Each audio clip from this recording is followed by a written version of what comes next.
Ladies and gentlemen, welcome into the Duval Dive. Of course, I am Kyle Nash, the student of the game.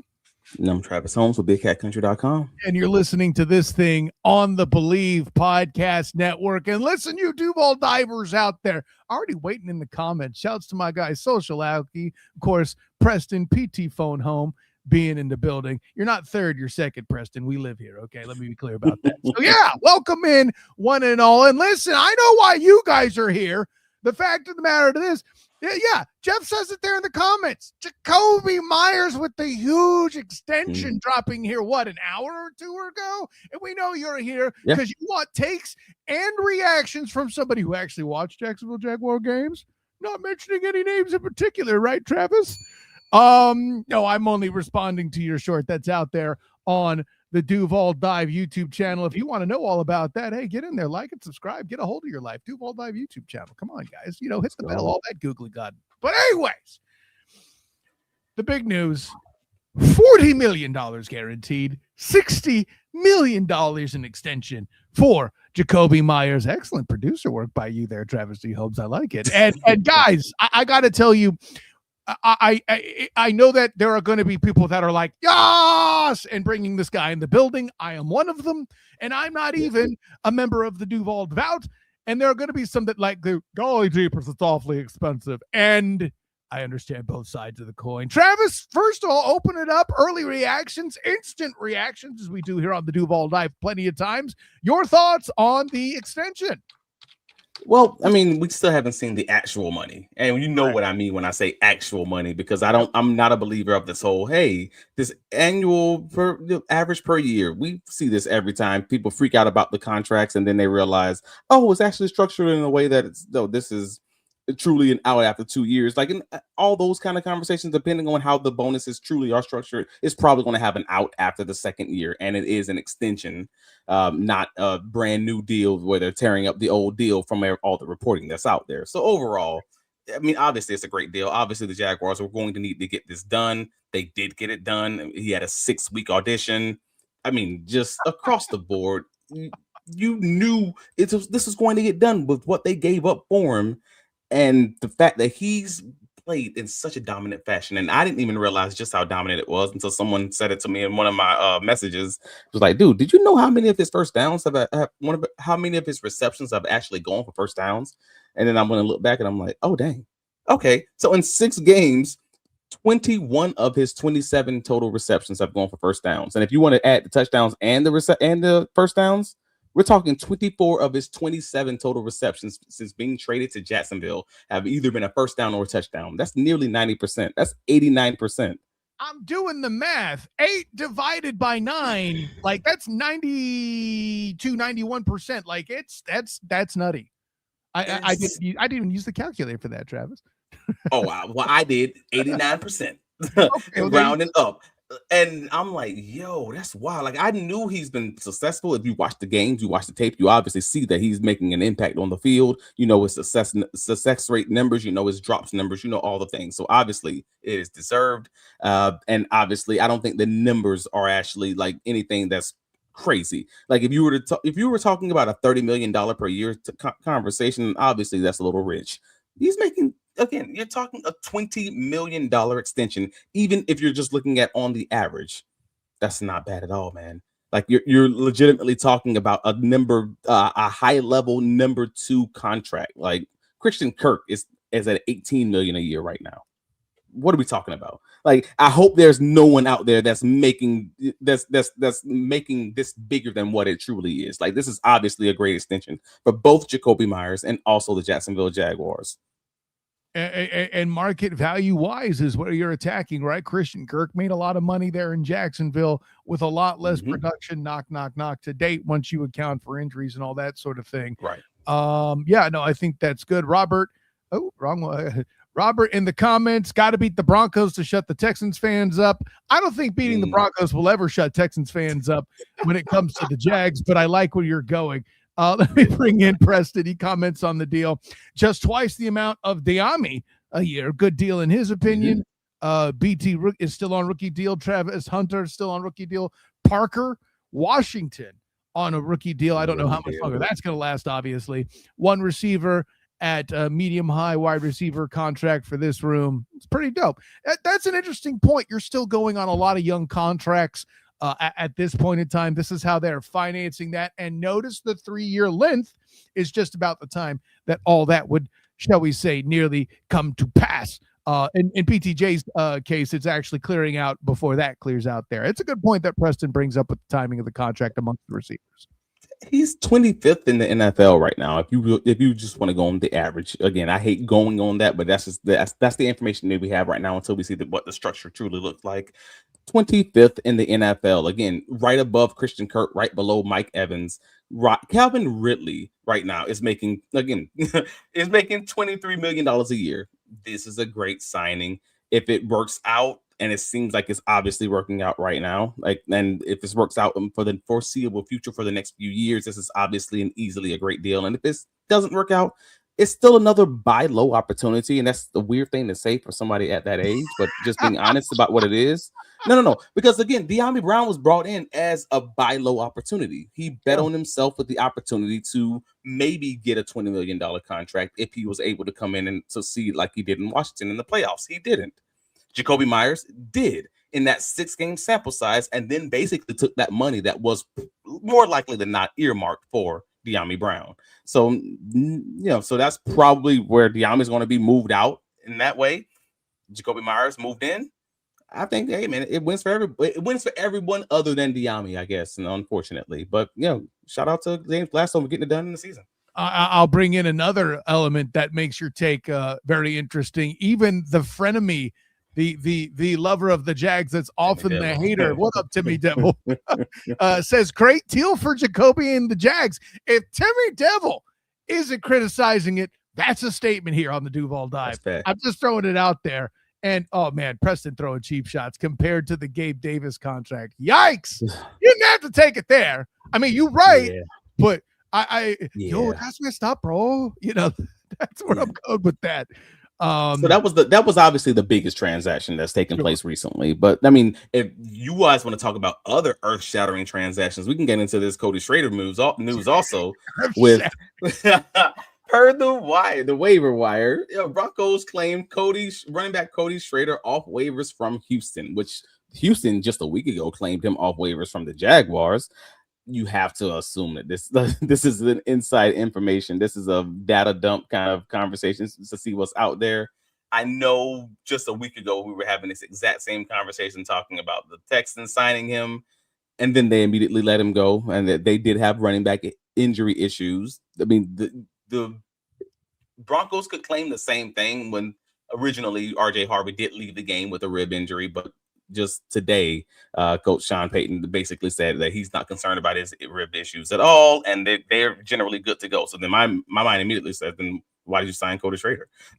If that's truly the case, unless it is to get inside information. So unfortunately, it just feels like Cody's being passed around. This is our weekly segment of where in the world is running back Cody Schrader. Like that's what we are. Look at this. Okay. I would even add this element. Apparently he's stealing something because I know people go to jail for selling secrets to governments. Okay. I'm pretty sure at this point, if Duval were a sovereign state, that the trader could be guilty of treason and he'd be extradited out of one of these other franchises spaces. I'm just saying. This still in mighty 1999, bro. This is still in mighty 1999 when they were like, "Hey man, the Titans got our playbook. How did they get it?" What happened was, and Timmy Devil bringing up another good point. Don't feel bad, Dyami Brown. He got a free $10 million out of his whole exchange. That's messed up. Funny because I say this. It's so funny because I say this all the time because folks don't know. My uncle's an agent, right? So I've been around football players for the vast majority of my life. I'm around millionaires for a good portion of my life, my adult life. I generally make a habit of not feeling bad for millionaires, and that sounds brutal. I'm just being honest. I'm like the stuff that these jokers complain about, I'm just not here for.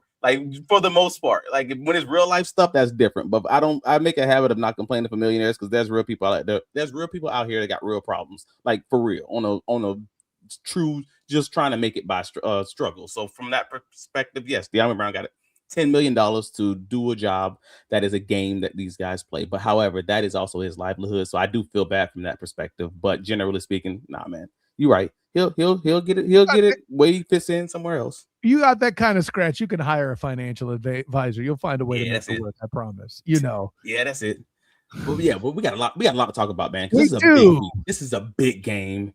There's so many great matchups. Yeah, there really is. Let's get right into the keys to the game here. And you go with the battle of the clutch quarterbacks. Now, Travis, I am not critiquing your building of the keys to the game, but I know, or at least I assume, were I a member of the Duval, which I'm not technically, but my first question would be, what do you mean clutch play from Bo Nix? That's not a thing I really know a lot about. Can you? Oh, Travis got something to say. Please bring it. Well, see, I expect Duval fans, I expect fans of Jacksonville not to understand what's going on, the dynamics of the Denver Broncos. I get that. You don't watch the game like Richard Sherman don't watch Jacksonville. I understand. But six of the Broncos 2025 wins have come on game-winning drive from Bo Nix. Like, I didn't know that. I learned that this week just looking at the tape, and then I'm like, wait a minute, that's a lot. I saw 4 of them, and I'm like, dang, and then 6. But in a similar boat, Trevor Lawrence also has 4 game-winning drives this season. True. So in my mind, like he kind of should have had 5. If you recall the 2 drop passes inside the 10-yard line against Cincinnati, like Jakobi Brown dropped the touchdown pass that would have clinched the game. Well, you know what? That actually wasn't a game-winning drive. That's more of a clinching drive because I think the Jaguars were up by like 3 points at that point. But the gist of it being, the game is on the line where you gotta have it. Jakobi Brown drops a touchdown pass. Brian Thomas drops a 4th down pass inside of the 10-yard line. Like, again, you're talking about another game-winning and or game-clinching situation. It's still a clutch play, to your point. Yeah, right. From these 2 quarterbacks, and it's 2 dudes who you just don't want to have the ball in their hands last, down 1 position with enough time to drive.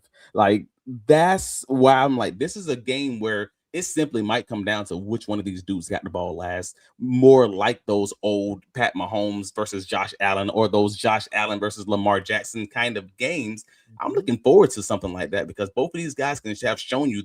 I don't care if you're down 19 points in the 4th quarter and you need 33 points in the 4th quarter. They will absolutely do that. Like the Denver's done that. Trevor Lawrence has done that a few times now. Like, so across the board, I think it's going to be a very entertaining game, even if it doesn't seem like it's close at the start of the 4th. See, I think you're trying to stoke the Jaguars from a distance. You know, somebody in there, listen, you be citing 19 points down the 4th quarter just to get people right. I see. Don't think you're hiding, champion. I saw what you did there. I see something in the comments. I don't know if you're ready to move on to the next key, but I got to respond. I got to respond here. Turnovers continue? ? And I assume you mean for both sides, but in particular to the Jags. However, I'm going to say this, my good friend, in the comments, Reyes, good to see you again, brother. I was surprised the O-line wasn't a key to win. The Broncos have the most sacks in the league. Been a while since the O-line had to defend against a defense that can penetrate like that. First of all, pause. Second, my response is Reyes. What's the first line of defense to stop a turnover? Keeping your quarterback out of duress. Bro, that is a direct shot at the offensive line from where I sit. Okay, maybe it's an indirect shot, but nonetheless, it starts there. I think the focus and the reason why the second key to the game is put that way to kind of all encompass what's going on. But to Reyes's point, me especially, but you as well, have been making a lot of noise that this is the best defensive line they play to finish out the season, and that's a factor. When I tell you there are so many good matchups in this game, this podcast would have been an hour and a half or 2 hours if we would have kept this thing going. I had to be cut off. I had to be reined in. So I am with you. I understand. Yes, there should have been O-line can be a thing by itself. We're going to encompass O-line when we're discussing the explosive plays for the Jaguars. We're going to talk about that when we're talking about, those guys being able to actually stretch the field with that explosive passing game. Cool. We will get into the O-line. I promise you, it is just not directly a key to the game because I got 4 keys to the game, and I'm cut off at 4. It's a key to the second key. How about that? There we go. That's it. This is Inception. It's a key inside a key. All right, come on. Inception, but I like where you're going. We'll get into that. So you want to have the conversation of where the Jaguars win. It's turnovers, baby. Like it is truly turnovers. But before we get into the turnovers, I want to just give a little bit of context, because you guys, if you read BigCatCountry.com, you know I say this nearly every week. I'll tell you whether or not the Jaguars are going to have a big sack game or they're going to have a low sack game by just looking at a few stats and looking at the film. Time to throw. We've been talking about it for weeks. Like Nik. So in week 15, Jacksonville sacked Jets quarterback Brady. Goodness gracious, Brady Cook. Yes, 3 times, forced 3 INTs, and he had the 3rd fastest time to throw in the NFL. Now, this Bo Nix is the style of quarterback that the Jaguars don't struggle against. I'm just calling it what it is. We've said this very consistently across the season, and it's been right nearly every single week. Like, he's fast, he extends plays, and he prefers to make throws off schedule. And the reason I'm showing you his stats for the season, basically over the last 4 weeks, 3 of those, he's been over 3 seconds per time to throw. I said the exact same thing about Justin Herbert, because it just means that the Jaguars are going to have those multiple opportunities to sack these guys, because he's trying to be off schedule. The thing that Jacksonville struggles with is those guys who get the ball out in 2.5 seconds. They're on target. They're on point. They're consistently just moving this thing along. When they extend plays, for the most part, this Jacksonville Jaguars pass rush is actually very good at being disciplined and just keeping these guys in the pocket. They might not get the sacks all the time, but they're going to get the ball out of his hands, if that makes sense. Like, from that perspective. So that's like a Pat Mahomes, Justin Herbert, maybe even a lower extent when they played against Cam Ward. Those types of guys don't give this defense problems. They just haven't this year so far. So Nix is good about maneuvering in the pocket and buying time, but that increases his pressure rate, and that increases how many chances the Jaguars defense is going to be able to sack him. So like they did moderately well last week. Again, it was against the Jets. 3rd string quarterback. Hines Allen had 4 pressures. Trevon Walker had 2. Devon Smoot had 2, etc. Like the BJ Green, Antonio Johnson, Janice Gardeck, and Devin Lloyd all had 1. Like across the board, they did reasonably fine, but the standard is obviously going to be a lot bigger this week. Like, right? Like, this is a guy who's actually pretty dang fast, pretty dang athletic. But also, I think it's actually leans into what Jacksonville does best on defense because of how he plays. That defensive discipline you talk about is the whole reason, or at least part of the reason we make this a joke. But I think this applies here with pressures, man. Okay, that some of that isn't a lack of ability. Some of that is a devotion to discipline. We've cited that plenty of times on how that's been the goal, to keep dudes contained. I think Bo Nix is a guy you got to concentrate on containment. I also feel like Bo Nix is one of those rare quarterbacks where the more time you leave him in the pocket, the more likely he is to make a mistake. Not be pressured, mind you, but more likely he is to make a mistake. And I know that sounds weird, but it's one of those. It does not. Oh, Travis is eating this up. He's like, good O-lineman, you're paying attention. You are paying attention, and we're gonna get into some of that in a second, because I'm not. I love it. Some things, what I see. I want to let everybody behind the scenes know what's happening right now, because some things I'll tell Nash is going to happen before this show. Some things he prepares, some things I prepare, and then sometimes I'll just give him a quick heads up. We're going to talk about this, and other times I want to see a natural reaction. What he just brought up is something that we're going to talk about that I didn't tell him we were going to bring up. So I'm just letting you guys know what is about to go down in this conversation, talking about Bo Nix and his. And the turnover problem, we'll call it, that folks don't even know it's a problem. We'll say it in that way. Like, Nix, he's been pretty dang good versus both man and zone in 2025. But between the two, there's no question he's much better against man coverage than zone coverage. What does the Jaguars play? Primarily zone. Like, so that leans into what Anthony Campanelli want to do. Like, his EPA per play, his touchdown rate against man are both double his zone rates. Like, it's not close to how much better he is. His sack rate is 30% higher than against zone coverage than against man coverage, because he's primarily due to his athleticism, running around, maneuvering the pocket, extending plays, all of that stuff. Like, his success rate is even 4% higher against man than against zone. So I present all of that context because I want to have this conversation about that Sean Payton video. Because I wanted to know your general thoughts from his Wednesday pressure about the Jaguars' ability to create turnovers for this defense. Now you take a listen and tell me your thoughts. Well, you see the punch outs, and then I would say, generally speaking, in those zone coverages, like they rush the passer real well. And so if you're hurried into zone coverage throws, you know, that eyes are on the ball, and it's different when your eyes aren't, you know, when you're playing man. And let's be real specific. There are some weeks we play corners that can't catch. And so when you throw at a corner who can't catch, you can get a completion, an incompletion, or a pass interference. I would say they have very good ball skills in the secondary. But a corner who can't catch is it, you know, we're going to throw jump balls to you just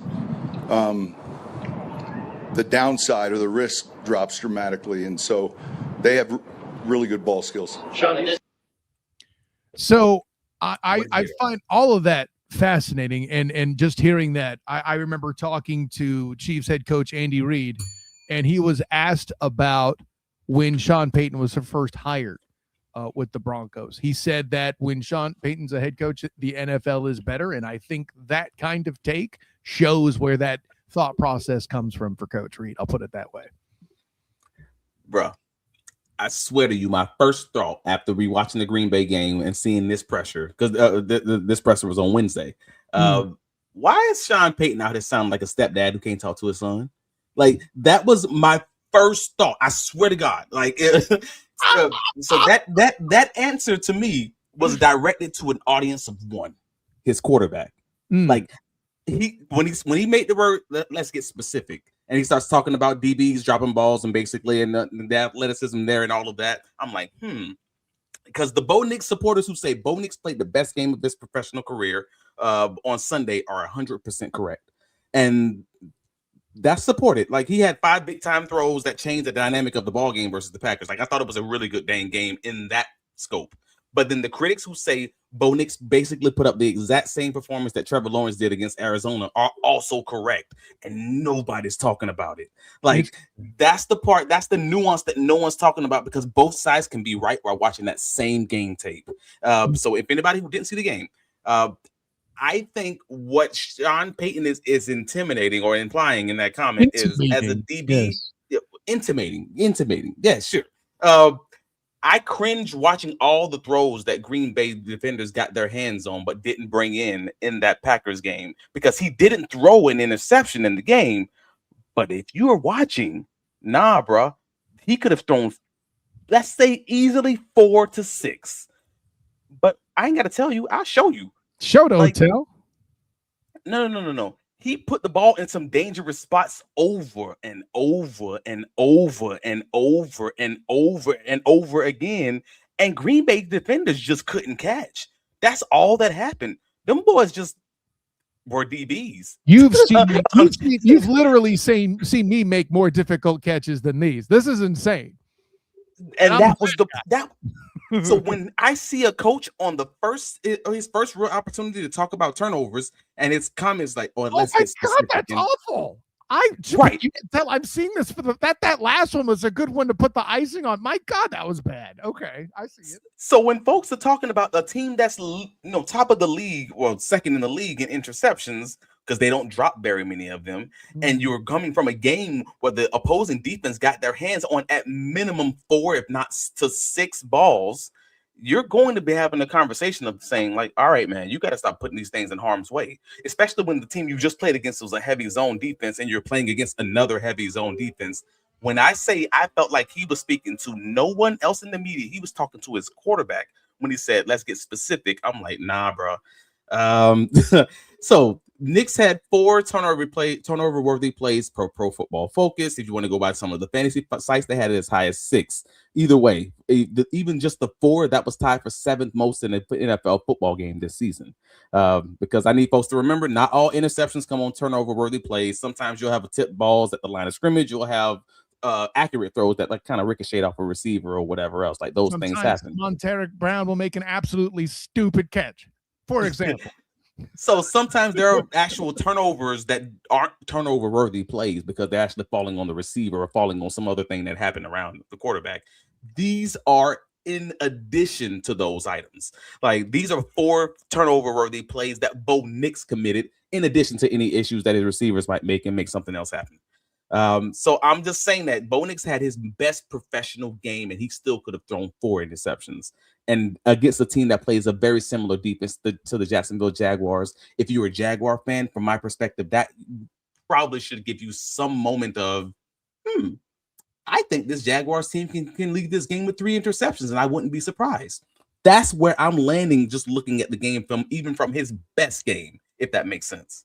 Yeah, and Preston makes it a good point. Sounds like we could have really used Travis Hunter here. I think if Travis Hunter were playing, you would say 5 interceptions. But Timmy Devil wonders if Jordan Lewis, J. Lou, is going to get involved here and get some of those turnovers like he got earlier in the season. I can't rule that out either. I get it. Well, yeah, I mean, but and I want to be very clear, because like, this is not a Jaguar Homer podcast or whatever else. Like, I'm not here to take away from the big time plays that Bo Nix made against that Green Bay Packers team, because again, it was a good game from that vantage point. Just like I wouldn't take away from what Trevor Lawrence did on the positives from the Cardinals game. I'm just trying to give all these guys context, because people will look at that Bo Nix game against the Packers significantly different by no effort of his own if they had just caught the ball. If the Green Bay Packers defense just catches the ball, you're talking about a 3 interception week, because he scored touchdowns on two of those drives that he should have thrown an interception. It's a significantly different game. They probably lose the game with him throwing 2 to 3 interceptions if those guys can just catch. I'm not a PFF turnover worthy, is everything guy, but I'm a DB who looks at it like, the DB should have done their job, and they probably would go home with a victory, the Green Bay Packers right now. So, just saying all that, that's where Anthony Campanelli's unit can beat the house and level the playing field. And I think that's what Sean Payton clearly understands from that Green Bay victory. They were fortunate the Packers couldn't catch. That's what it came down to. So what I hear you telling me is he's tipping Nix to say, bruh, no fitties. You can't do what you got away with last week. It's not going to work this week, bro. Mm-hmm. That's what it come down to. Like Jacksonville's, Green Bay was 24th in the NFL with 7 interceptions, and you can see it by the way that they catch. Jacksonville is second with 18 picks. They don't drop them very often. And in addition to all that, Anthony Campanelli has been in his bag. And I don't know if folks saw Anthony Campanelli on the Antonio Johnson interception showed a cover 2 defense or 2 high safety defense look at the snap of the ball. He blitzes the safety toward the boundary of the field. Blitz is the safety to the boundary of the field. And if you're a quarterback, you throw into the blitz, right? You throw into the blitz. Brady Cook tries to throw into the blitz, but he has to hold it for a second because he's much farther down the field, if you know what I mean. So like he's trying to do what you're taught. Yeah. Okay. I see what you're saying. And they get him because again, he's probably thinking, all right, this is a 3 high safety look. Nope, it's still cover 2. Jarian Jones, the backside corner at the bottom, bails and makes it still cover 2 coverage. Like it was a really good thing. Like it was a blitz from your safety from 15 yards out. You rotate your safety from the bottom to the top, and Jarian Jones goes from your slot corner role back to a cover 2 safety spot. Like Anthony Campanelli is just like Liam Coen. They are both getting deep into their bag these days, doing some stuff that I'm just like, all right, that was good. That was fun. As a defender, that was fun. And they're getting interceptions off of it. They're confusing quarterbacks. It's great. And I think they're just going to continue having success as long as they continue pushing the envelope there.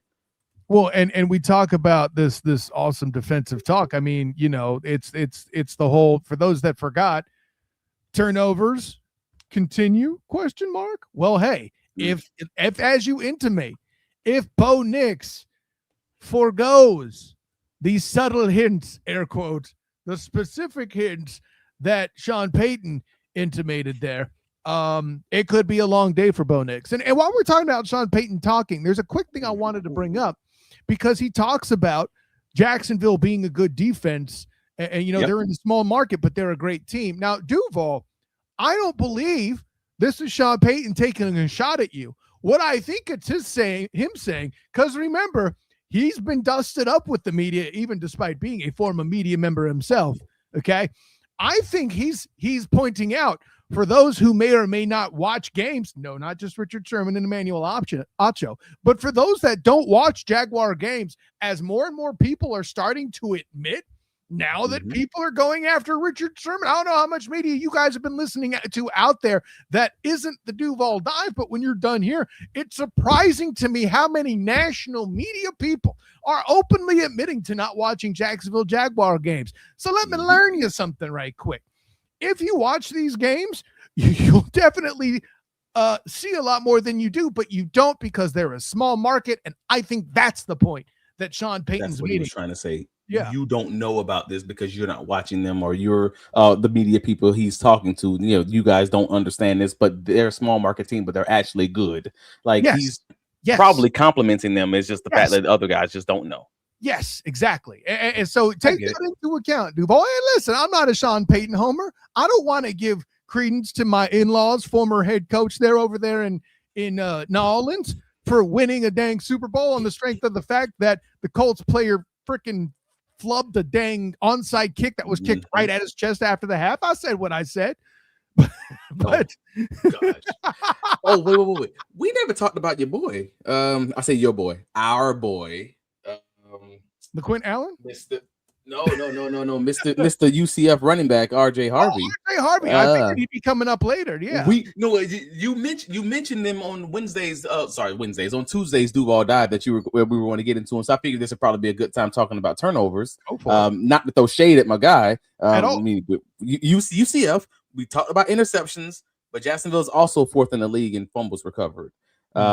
And the Jaguars also obviously have an intimate understanding of Broncos running back RJ Harvey because they know his strengths and weaknesses. He was on their draft board, if you believe all the post-draft content that was coming out from The Athletic and all the great local media. I know that.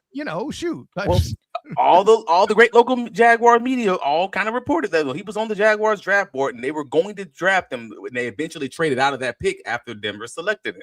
So if you believe he was on their draft board, they have a great book on him. They understand his strengths and weaknesses. He's not great in his pass protection. Full stop. He's not great at holding onto the ball. Those are the two issues that he had in college. He allowed 3 sacks and 22 pressures on 189 pass protection snaps in college in 2023, 2024. He fumbled 6 times and lost 5 of them in his final 3 seasons in college. Now, he just lost his first career fumble last week against Green Bay on that opening drive, but Micah Parsons punched it out. Coach, Sean Payton said it wasn't lazy or sloppy ball handling. It was just a great play with Micah Parsons. And I hear you, Coach, but also, if I'm Anthony Campanelli, these boys boxing this week. Like, there's no way that they're not in practice boxing, punching this thing out and training on that, seriously, because he's going to have to force RJ to prove that not only is he improved as a ball carrier holding onto the ball, he's going to have to prove that he's an improved blocker in the passing game because I'm blitzing the hell out of him. Like, that's what you have to do. You have to show him that his deficiencies are no longer that. So you're circling perhaps, let's say, Dennis Gardeck versus RJ Harvey. That's interesting. I can't front on that. I'm doing to Denver what Denver does to everybody else. And actually, this is a good time for us to get into this part of it.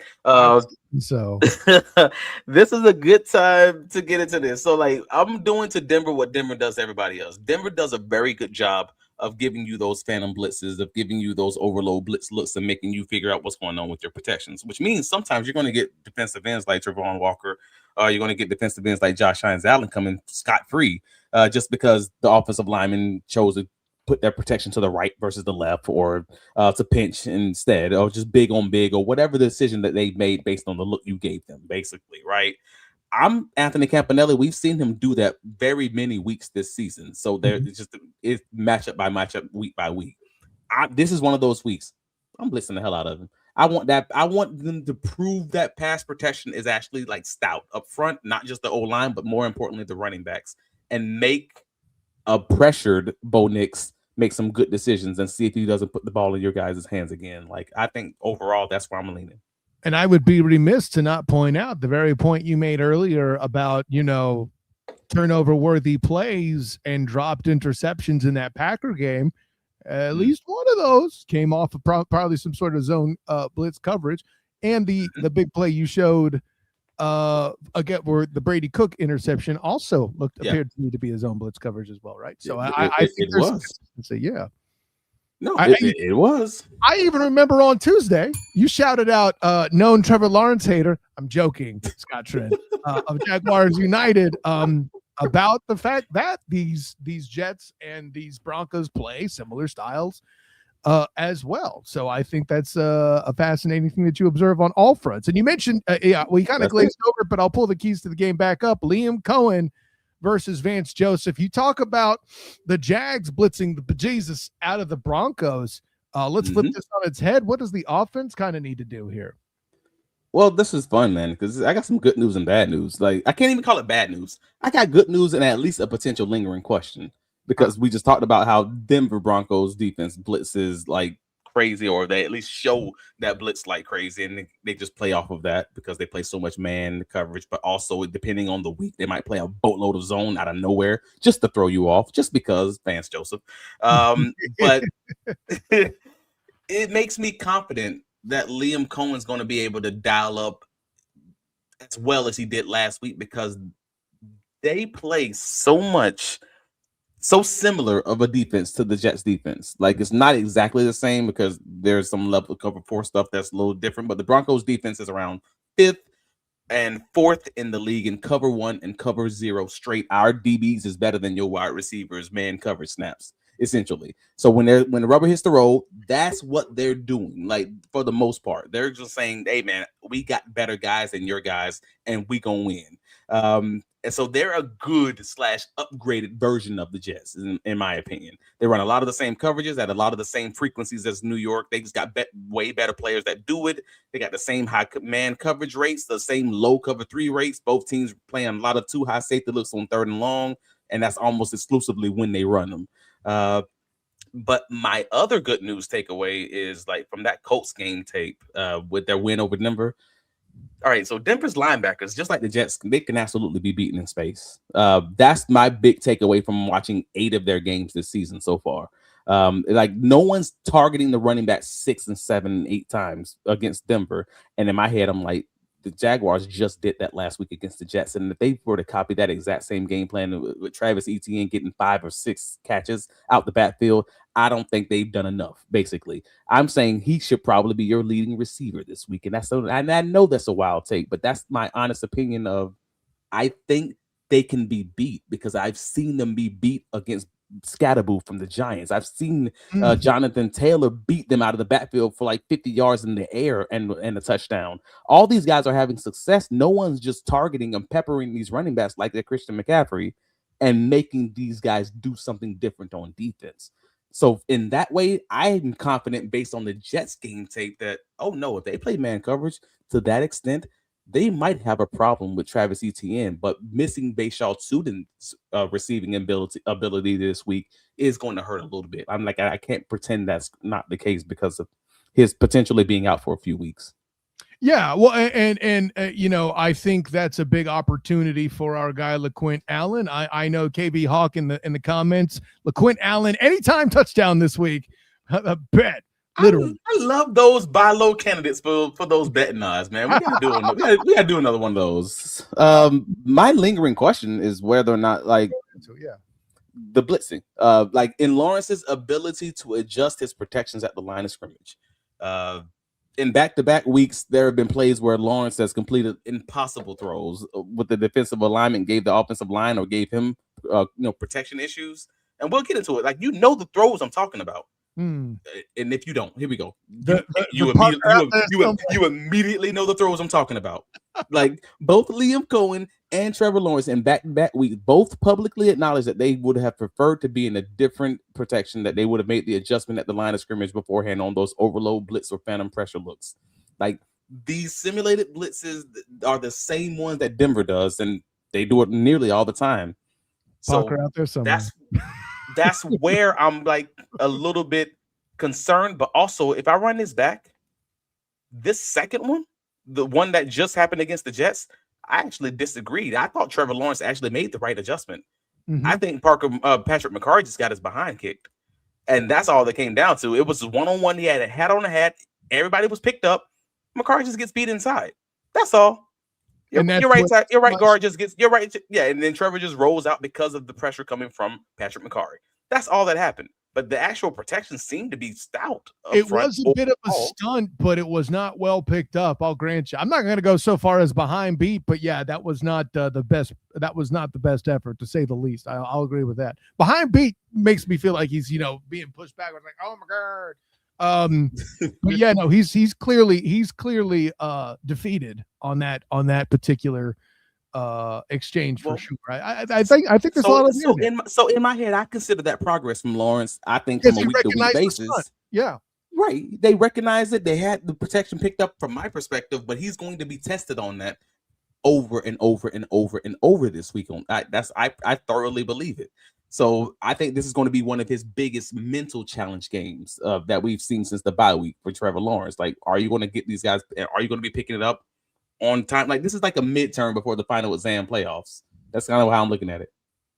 Apparently, Robert was watching the Duval Dive Tuesday when you pointing out kids being forced to pause in a completely different way. So yeah, he's talking about LaQuint Allen. Middle of the game. Dude's taking a knee. Just in the middle of the game, my boy just took a knee, like this Pledge of Allegiance. This is great. Like, that was just terrible. But I had never seen that in a football game. Just like, oh, I'm sorry, I'm out. Let's get into that last key to the game, if you don't mind. Oh yeah, go for it. We can do comments after that. That's perfectly cool. So let me jump into the deep ball magic. Deep ball magic. Yeah. Explosive passing game. Yes. Yes. So this is going to be the hardest part of all of this, man, because this Denver Broncos defense is so good. I mean, they are good at nearly all avenues of both stopping the run, both passing the ball, etc. But that's how you're going to win this game. Like, you're going to have to stretch these guys and make them get out of the defenses that they prefer to be in, right? And I think BTJ, he's going to have his opportunities to win deep, but he'll likely be shadowed by either Riley Moss or Broncos All-Pro cornerback Patrick Surtain, PS2. And if you saw the Broncos game versus the Packers, that boy ain't nothing to play with. That interception on often injured Christian Watson. I'm sorry, I'm being petty. I had him on my fantasy team. He's always hurt. He kills me. But Patrick Surtain was beat and found a way to catch up to that young man and intercept the ball from an impossible. He was in an impossible position. Like, if you guys are watching on the Duval Dive YouTube, you know what I'm talking about. When that ball's let go, Patrick Surtain is on the back end of Christian Watson in 47 coverage snaps, 5 receiving yards allowed, an interception, and a 2.8 passer rating allowed for Patrick Surtain in the Green Bay Packers game. Like, and that's the guy. Like, I have my personal expectation that Surtain's probably going to end up guarding Jakobi Meyers instead of BTJ. Like, we've had some arguments on the socials. Some people think he's going to guard one. Some people think he's going to guard the other. That's just my personal impression. He's going to guard Myers. Round, right? Right. I'm just thinking of those key downs. It's not. No one's shadowing 100% of the time, playing 100% of man.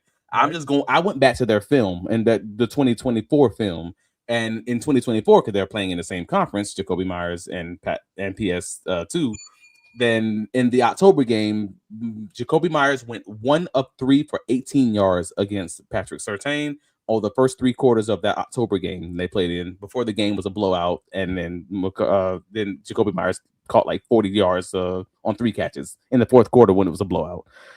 So I see people that they were on the socials talking about the fact that PS2 shadowed Jakobi Meyers, and Jakobi Meyers had 70 yards pass receiving. No, it was 18 yards receiving up until the third quarter when there was a blowout, and then they played a lot more zone defense, and a few of those catches came in the zone defense where Riley Moss is and everything else. Like, it's not what it looks like box score watching. I think that's the better point to be made to elaborate on box score watchers is also who's throwing him the damn ball, right? The other aspect you got to give about Jakobi Meyers is, say what you will, Trevor hater, Trevor lover, whether you're I don't know, who's your favorite Trevor lover? My favorite Trevor lover is probably Michael Barber. Okay, fair. Yeah, but shouts to Barber. We haven't mentioned him in a while. I'll say this. We'll say a Trevor defender, like our guy Jordan DeLuco, right? Who's been on the show to help us bring full. You don't step on the punchline. Whether you're the biggest, whether you're the biggest Trevor defender like Jordan DeLugo, or the biggest Trevor hater like Jason Trent, whether you be Jen Jag or Jag United on that, the punchline being this: it's not Geno Smith. Period. Right. And I think that's an aspect that could change the element of the matchup as well. I would be remiss not to point that out. Also, I know the Raiders, at least for a time, had Devontae Adams. Was he focused every time? You know, that going on out there. There's so many other things that are at Jakobi Meyers' disposal in this matchup versus those.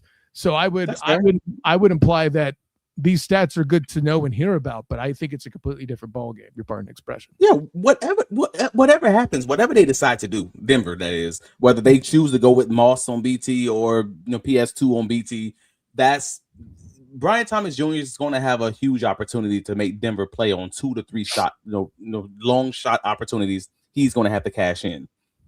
In the meantime, with those explosive plays means you have to have explosive play time. That's where the biggest question that comes in. That's your neck of the woods, sir. The Broncos pass rusher Nik Bonitto versus Cole Van Lannon or Walker Little or whoever starts at left tackle. You unlocked my X factor, sir. Cole Van Lannon, Walker Little, whoever it is. I'm going to say it CVL, at least 78% of Jacksonville Jaguar fans, the Duval devout, want that to happen.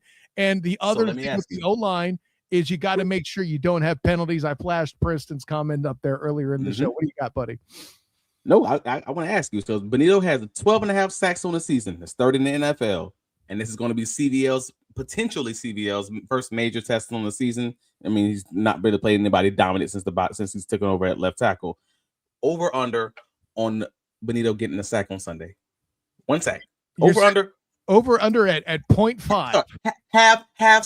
Half sack. Over under for Bonitto, having over under for a half sack. 0 or 1 plus. I'm going to say it's over, but CVL still has a good game overall. All right, he's this is not a clean slate week for him. That's what I'm getting. I don't think it's fair to expect any offensive line to have a clean slate. And listen, I've cited this before on previous episodes of the Duval Dive the past couple weeks. The O-line, listen, keeping Trevor Lawrence's shirt clean is always an achievement. Please do not make that mistake of me saying I am cheapening it, although I kind of am. But I'm still I still respect the bejesus out of it. However, not all clean sheets are the same. Okay. I can take one of my daughter's old dollhouse sheets and go to the dang dishwasher and wash that up and get a clean sheet. It ain't the same as me taking the sheet off of my queen size bed and putting that in the dishwasher and making that clean. One is a much bigger effort to get a clean sheet out of. That's what I'm saying. And don't even get me started on trying to fold a fitted sheet. That's another conversation. I didn't think we was going to have a first world problem conversation about fitted sheets and folding and washing and laundry and stuff. All right. Cool. But all that, not all clean sheets are created equal. And I would, wouldn't you, let me turn this on its head. Would you be more excited about a clean sheet against Denver than against the Jets? I mean, of course, yeah. I mean, it's a huge test up front, but but I don't think the Jaguars have had, to my remembrance, in this 2025 season, a positive game where there was a dominant, edge, like a truly dominant edge. I'm talking about true double digit guy. I don't recall one time where they've actually passed that test this season against the more dominant pass rushers. So this is the one to kind of figure out. And what are you going to show up? What is it I've talked about? The completing of the cycle, right? Cam Robinson was a left tackle a while back. Walker Little made his name slowing Micah Parsons in a huge win that year against the Cowboys. Now it's Walker Little playing the role of Cam Robinson, and CVL has the opportunity to pull the reverse card and do the same to Walker Little that he did to Cam Robinson. So that was your X factor we just touched on. I got you. My bad for stepping into your bucket of X factor. Think of it as like Pee-wee's Playhouse. You said, hey, you said the secret word, right? That's all that happened here.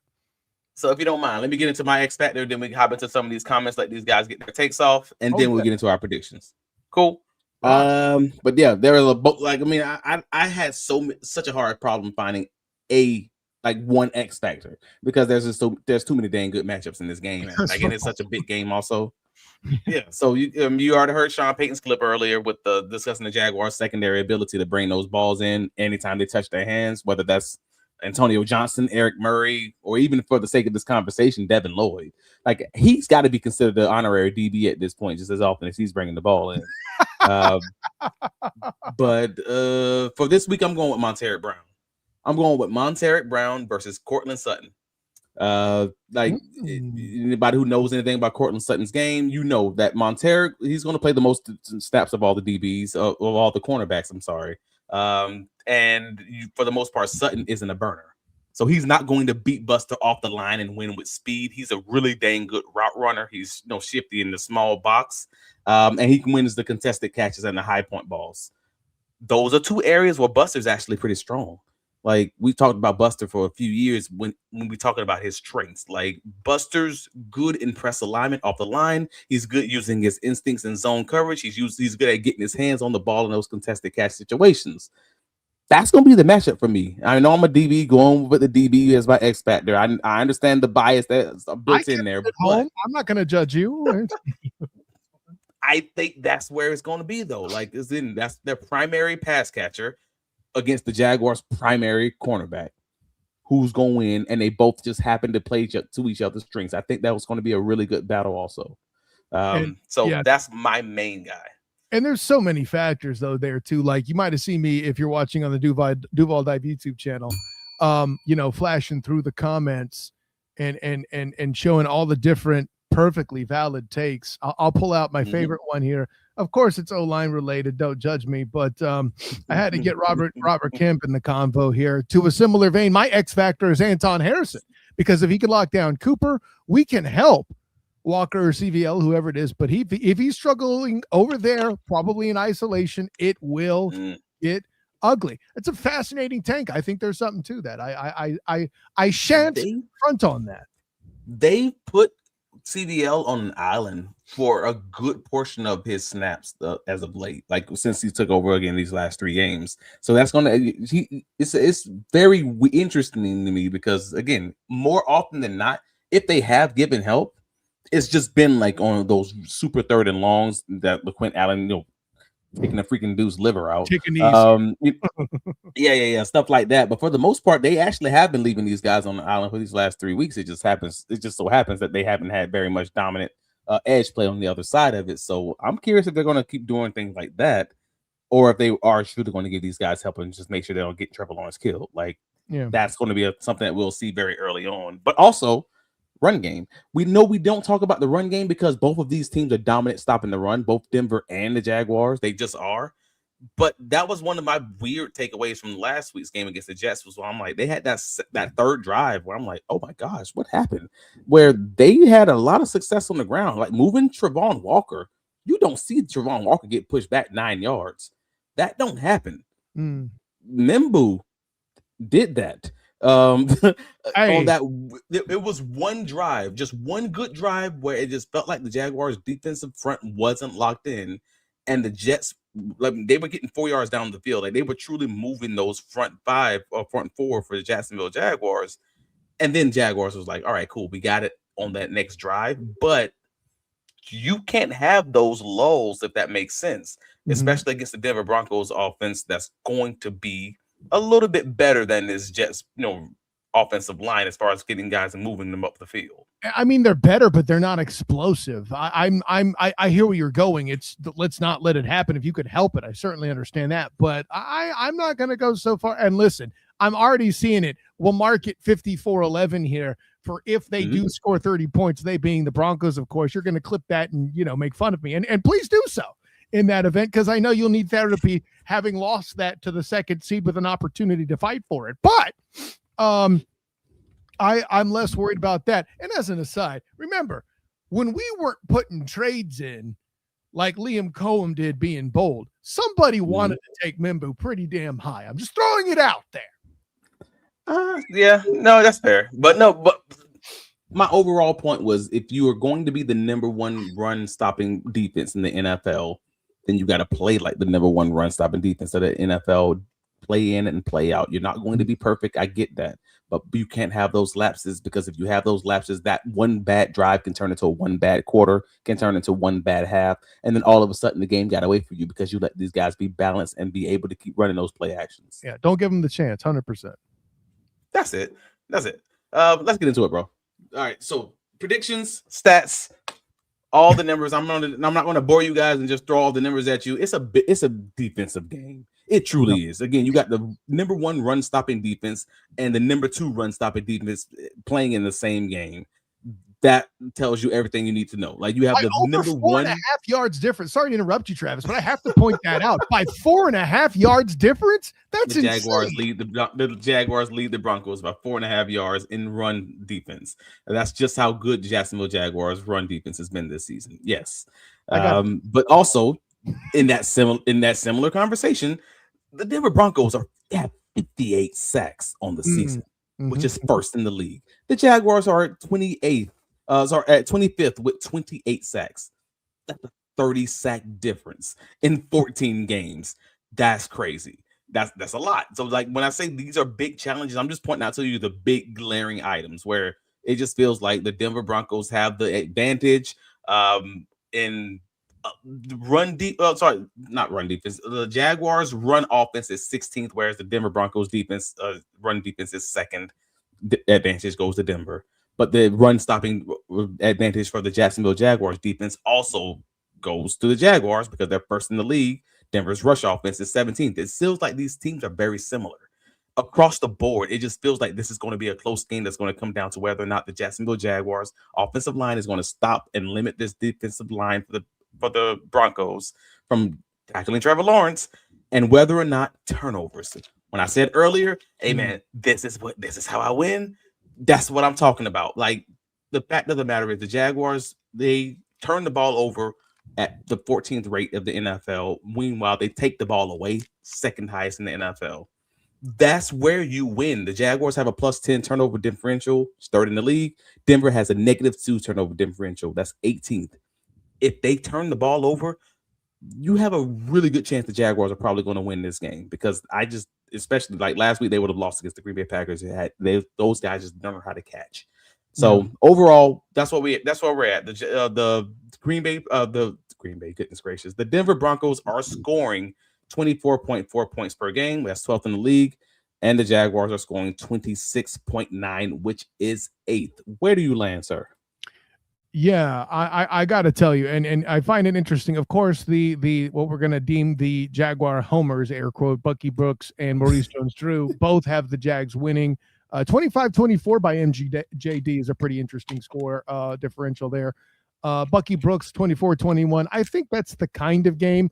Again, Daniel Jeremiah with 57 total points in this game? No. God, no. That's just... Come on, man. What, you watching the games with Richard Sherman? I'd say what I said, Travis. So with that in mind, I don't mean to steal from Bucky Brooks. By the way, and it was said way back earlier in the comments, I'm going to try to find it here. But while I'm giving my pick, I'll try to find it. Yeah, for me, I like that 24-21 number that Bucky puts in. It's a little low. I'm going to go 27-24. However, I'm going to cheese off the Duval devout. I have the Broncos winning this football game just because one mistake too many is made. But here's the spoiler alert. It's not Trevor Lawrence that makes it. Oh, that sucks. So don't pull a Jamal Agnew. No, we can't do that.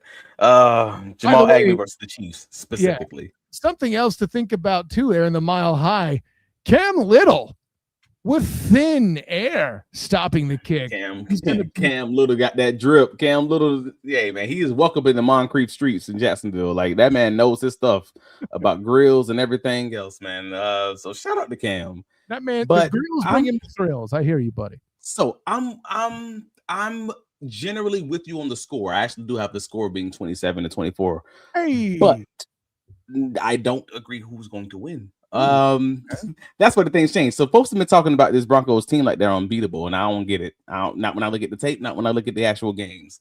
So I want to paint a full scene for the Duval devout while we finally have you guys on the end of this podcast. The Broncos were beating the Tennessee Titans by 1 point in week 2 before putting that game away. Titans get 4 field goals in scoring range. And I mean, credit to the Denver defense and everything else, whatever. Like, that was a lot of bad football by Tennessee in the fourth quarter. The Colts beat Denver after they missed the game-winning field goal as time expired, and then the Broncos gave them a second try by committing the penalty on the attempt. Chargers came back to beat them with under 4 minutes left in the fourth quarter. Giants had a 19-0 to start the fourth quarter, and they was up 18 points with 5 minutes left in the game, and they lost that game. They gave up 33 points in the fourth quarter to lose by 1. Houston lost by 3 points in the game where C.J. Stroud got knocked out in the second quarter. Houston had the ball with 1 minute and 10 left, tied at 15, and had all 3 timeouts and a chance to go win that game with just a field goal. Like, I'm painting this whole picture so y'all can see what I'm saying when I see the Denver Broncos games. Like, I watched 8 of these games to make sure I understood who they generally were. They played a great game offensively against Green Bay, probably their best one of the season, and they still should have thrown 3 to 4 interceptions.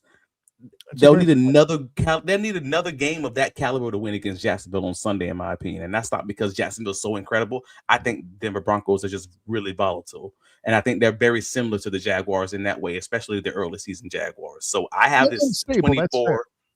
Yeah, I have this as 24-27. The Jaguars win. I think Jacksonville ends the day with at least 1 or 2 sacks and 1 or 2 turnovers.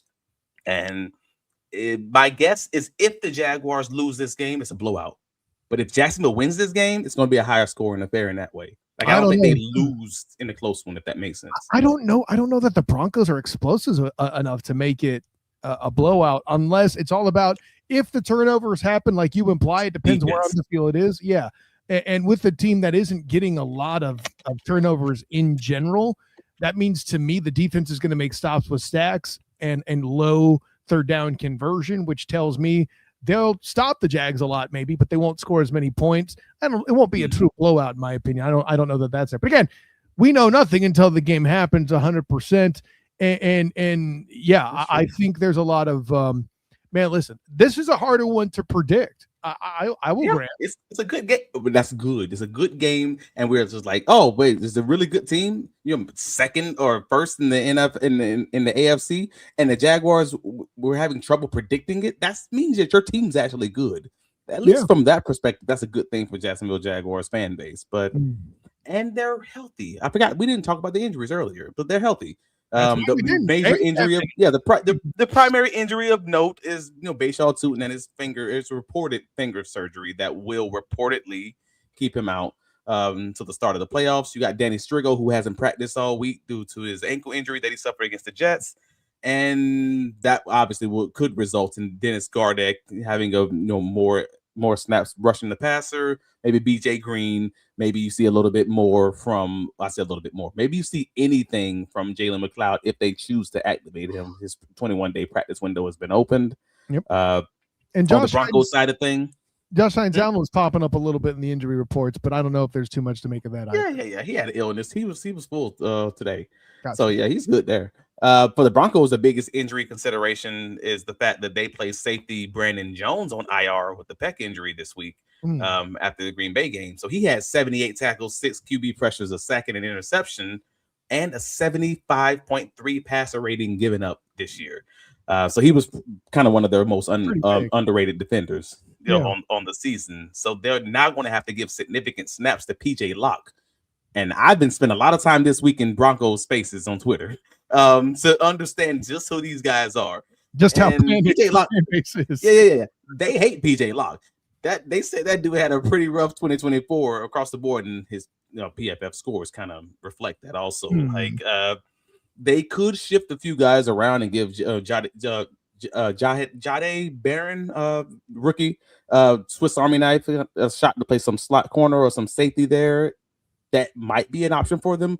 But if they still go with Locke, I'm circling that guy on the whiteboard all week, because he graded out as their lowest rated defender in 2024 with a 51.2 PFF score, gave up 133 passer rating when targeted.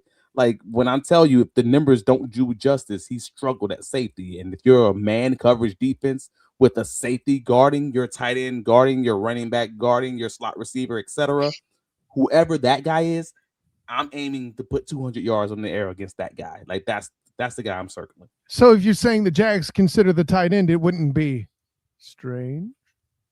It wouldn't be strange. I mean, it would be strange, but it wouldn't be strange. Nah, I got it. Also, Ben Powers, he's the starting left guard for the Broncos. He's been on IR since October with the biceps injury. They did open his 21-day practice window 8 days ago on October 10th, and he's been limited in practice all week. So if he does return, that would be a boost to their run game, because the run game was primarily one of his strengths. So that's just one of those things I'll be watching for on Fridays and Saturdays, injury reports.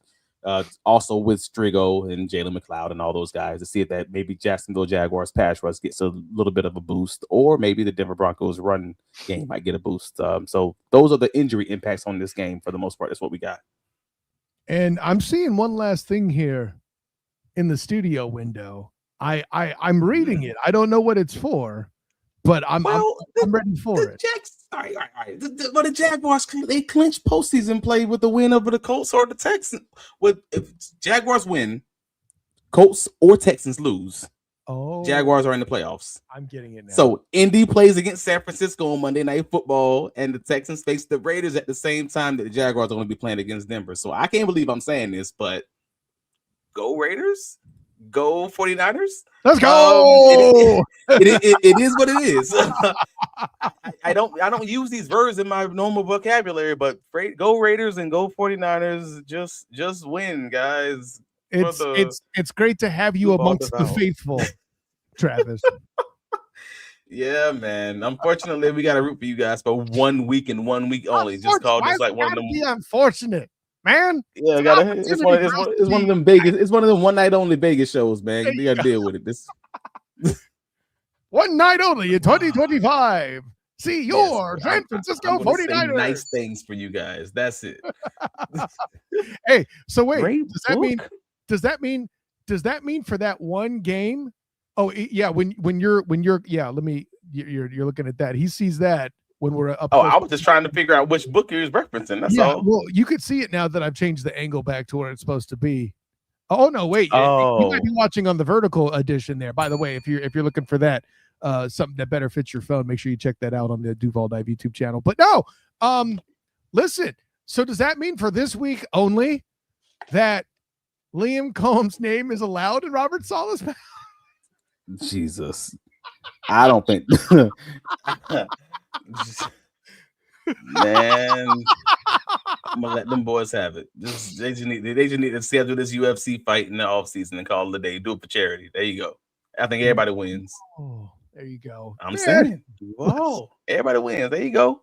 We're over an hour, man. We got to wrap this piece up. I know we went a little long, but there's so much in this week's game. It was a big game. We gave them another 15 extra minutes just to talk about all the nuances of this Denver Broncos Jacksonville Jaguars matchup, man. So shout out to you guys for keeping this thing locked in this chat, man. Shout out to you guys for again all the comments and all the likes and all of that engagement. We do appreciate you guys. If you are listening and you have not clicked that like button, please do us that quick favor. Again, it costs you nothing but a click of your button. It costs you nothing but time, but helps us out tremendously. The reason this thing keeps growing is because you guys are commenting, because you guys are engaging, and because you guys are just keeping it locked in. So we appreciate you guys. Rate and review us if you're listening on the audio side of things. Again, that's helping us get paid. And we like getting paid, so thank you for that too. And yeah, you can find us on all the socials. I'm Travis D. Holmes, Kyle the Student of the Game Nash. You can find my writing on BigCatCountry.com, covering the Jacksonville Jaguars. We'll have the post game right up this week and any additional breaking news on the site. So yeah, just keep it coming, man, and we'll keep you guys with all the content that you can ever want, because we're just to talk about what y'all want to talk about. Let them know where you can be found, sir. I got to do one thing to make sure people know I'm joking about this. So I'm gonna do something real quick here. Hey, this is the 1 week that Robert Saleh can keep Liam Cohen's name in his mouth. Okay. With that, I'm Kyle Nash, the student of the game. You can find me on Twitter, Instagram, Threads, and Blue Sky at the SOTG. Check out my action as well on Facebook as the student of the game. My writings with the black and gold banneret. I am covering women's basketball this weekend on Saturday at Edition Financial Arena. Make sure you check that out. Of course, my work covering the Orlando Magic. Just covered the Cure Bowl for the Scouting Depot. Make sure you check that out. I'm also confirmed in a couple weeks here to be at the Pop-Tarts Bowl. So check out all my work covering those things. Listen, for covering USF and Old Dominion, that game was pretty fun. And make sure you check out my write-up for it on the Scouting Depot. Yeah. So that's all the things. Look forward to us Sunday night Duval Dive live. I know they're in Denver, but we'll still be here, and hopefully you can celebrate afterwards by feeling like you're a mile high. So for my personal champion, Travis D. Holmes, for all you Duval divers swimming big and making comments happen to make this show fun for us week in and week out, thank you once again. This is Kyle Nash, the student of the game. Until next time, everyone, class dismissed.